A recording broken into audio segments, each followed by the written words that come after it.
I'm Sydney Hartman. Up next on WVU News, I'll tell you how marijuana laws in Morgantown could be changing.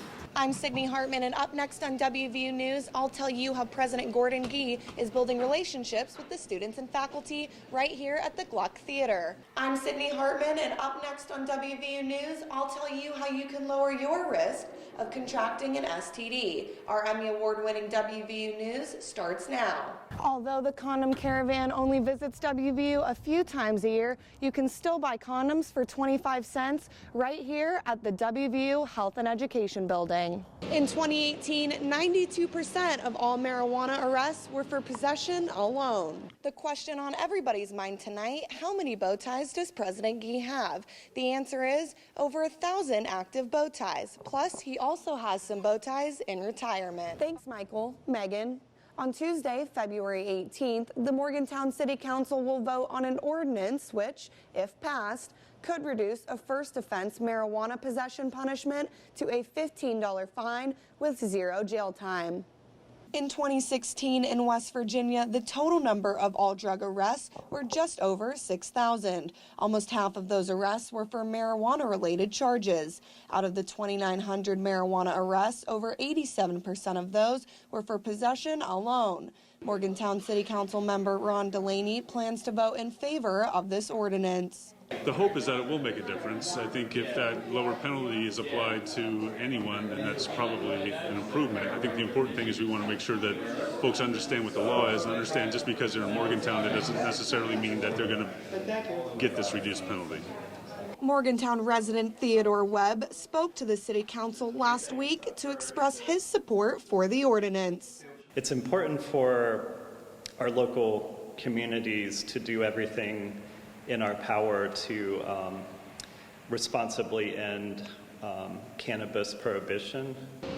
In 2018, 92% of all marijuana arrests were for possession alone. Even if this ordinance is passed, punishment for marijuana possession is still up to the police officers. 47 of the 50 states allow for some form of medical marijuana, including West Virginia. And in 11 states, marijuana is legal for recreational use. But it's important to point out that even in states where pot is legal, there are still laws about how much you're allowed to buy, carry on you, or keep in your house. I'll keep you posted on this latest ordinance and the outcome. Back to you at the Waterfront Studio. That's great information, Michael. Well, face masks aren't the only items that are hard to come by. The U.S. is facing a hunger crisis as more than 22 million Americans are unemployed. But a Pennsylvania woman wants her community to know there's a stocked pantry on a porch in Dormont that's free to anyone in need. Carla Chugani is helping those in her community by giving away free food and more from her front porch. Chugani says the idea for her porch pantry started with women's menstrual products before the COVID-19 pandemic even began. I had read an article about how sometimes women have to choose between getting menstrual products and buying food to feed their families. And so the original idea that we had was that it was going to be a hygiene pantry. And after the pandemic hit, the porch pantry turned into much more. Some of the items on her porch include non-perishable foods, hygiene products, and children's items such as food and diapers. Her pantry is located at 2958 Belrose Avenue in Dormont, Pennsylvania. Chugani gets the word out by using her Facebook page, Dormont Little Free Pantry. All of the items on her porch are donated by the community. Chugani says her neighbors have been very active in participating in the pantry. A lot of neighbors have joined the Facebook group. They're engaged, they're asking questions, they're messaging me. So we have really had a chance to connect, but from a distance. Chugani wants to encourage people to come to her pantry whenever they want.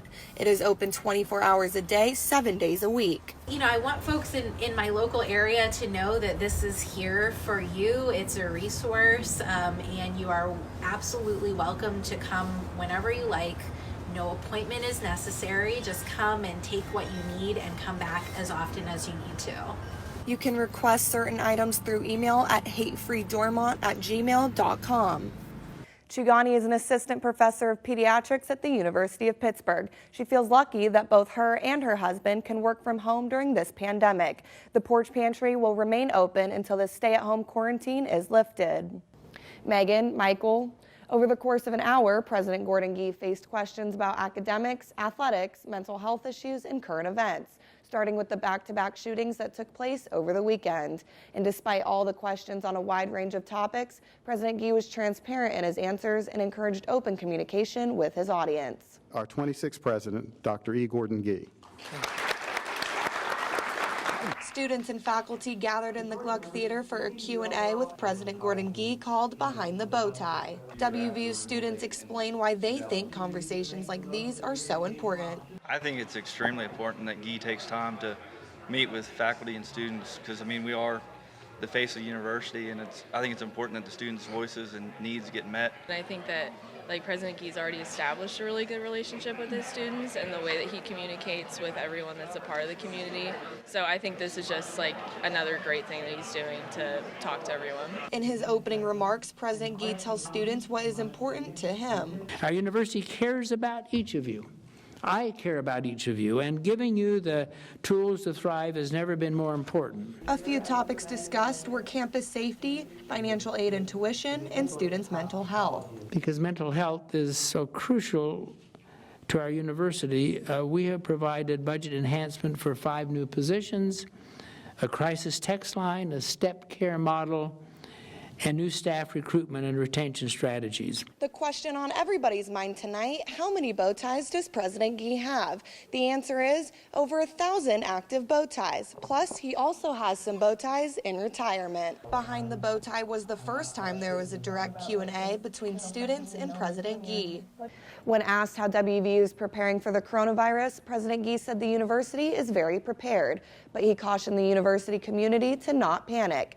So far, WVU has canceled 13 faculty-led spring break trips and 2 summer programs. Back to you at the Waterfront studio. That's true, Michael. I know my own family has been eating together nearly every night. And coming up after the break, reporter Glenn Kittle is cooking a comfort food favorite in his kitchen at home in Connecticut. You don't want to miss it. And I'm Sydney Hartman. A new program at WVU Medicine is giving females the confidence and skills needed to enter a male-dominated field. Just like dance studios, churches all across the country have found new ways to reach their congregations. And in the small town of Westover, residents gather on porches and front lawns to be inspired, uplifted, and reminded that we really are all in this together. Reporter Taylor Hall has more. And I'm Sydney Hartman. Remember, before you know it, we'll be back to backyard barbecues and ball games. Now I'm tossing it over to Studio B at the Media Innovation Center to our Morgantown Today hosts, Madison and Dak.